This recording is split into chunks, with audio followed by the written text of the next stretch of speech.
Hey y'all, tag along with us. We are starting at the co-op. We're just getting ready for deer season and getting everything prepped. Stay tuned and watch the whole video to see everything we get done.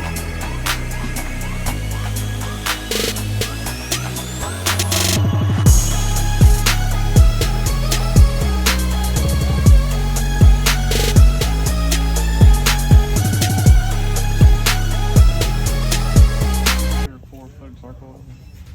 9 to 10 pounds portion mixed into soil, wet with distilled spring or natural water on initial application during drought or dry conditions. Water root.